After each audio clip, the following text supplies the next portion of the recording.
Hello everyone, we're here today at Oakland University in Rochester, Michigan, my alma mater, where I went to school at, and we're exploring the backside of it, the farmland and rolling hills that used to be the estate of Matilda Dodge Wilson. And Mrs. Wilson was originally married to one of the Dodge brothers, and that's where they got all their money at in the early years, so she was the Dodge of Dodge Motor Company. And they bought this huge estate out in Rochester, Michigan. It was a farm, and they developed it into a very fancy English-style estate. And here's the back gate to the house right here. We're going to go around to the front parking lot.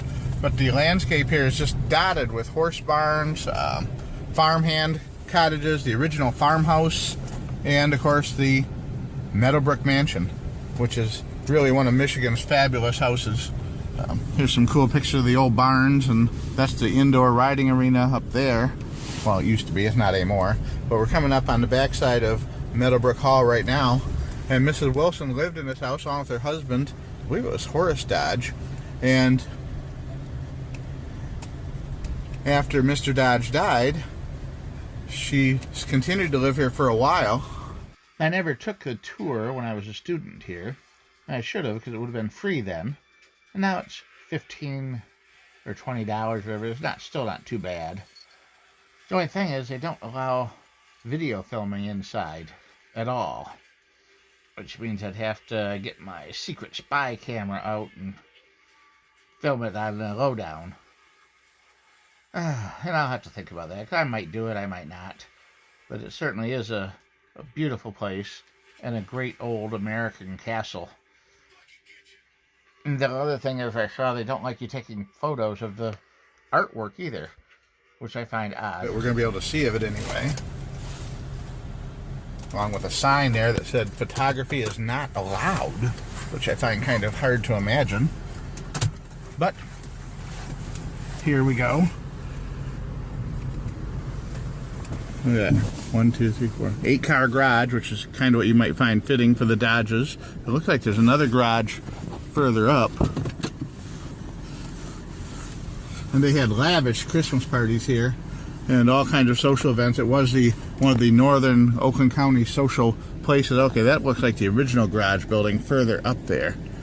And just an apartment of some sort above it. I've never been on a tour of the house, but it is open for tours and public events and Christmas parties.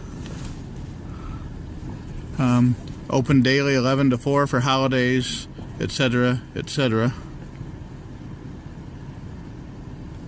But anyway, quite a lavish estate. Mrs. Wilson, Mrs. Dodge Wilson, was a great lady. After her husband passed away, she didn't feel comfortable living in that big house all by herself. So she decided to have another house built on the property by a very famous architect, who I'm not into architecture, not very familiar with it, but called Sunset Terrace. And she moved herself and most of her best possessions and favorite things over to Sunset Terrace to live the rest of her life in. Coming up right here on top of this hill. A beautiful house with lots of really cool features from what I'm told. Panoramic view, look at the views. Panoramic views from that big wraparound room of all the countryside here. She lived out her remaining years in this house here.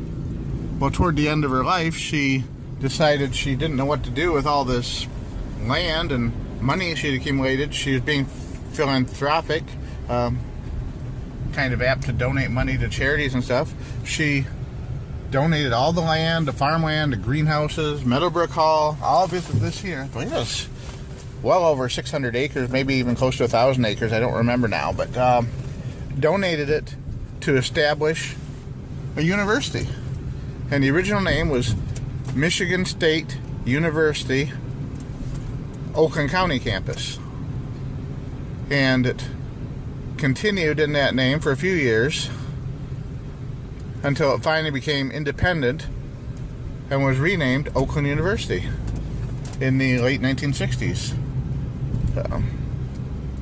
The first class graduated in, I think, 65, 66. One of my professors, one of my history professors here, was in the first graduating class.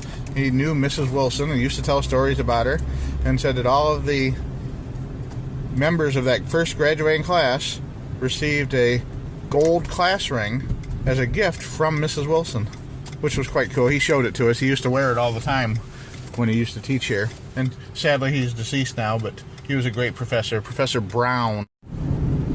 This area over here, all these houses in this little row that are fraternity houses now, used to be homes for the hands and help that lived on the farm.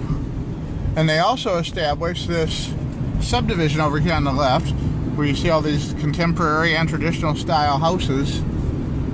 This whole subdivision here on the left was dedicated to university professors. You had to be a professor at the university to own a house here. And the streets back in there are all named after famous colleges and universities. Several of my professors, when I went here back in the 80s, lived in this subdivision over here. On the right side, part of the farmland has been made into a golf course, which is the Oakland University golf course. And it's open for people to play in, and seasonally, of course. I've never played golf here, but it's supposed to be a very nice golf course, very well maintained, and very well designed. Oakland University has really grown a lot over the years. When I attended here, it had about 12,000 students, and I believe it's at least twice that now, along with many new buildings, modern facilities, etc. And I just thought I'd share a little bit about Oakland University and its history. I don't know the history of this particular building here, which has always been struck me as kind of interesting building. I'm guessing it may have also been one of the estate manager or you know, someone like that's building, because it's pretty fancy, and it is right on the property there.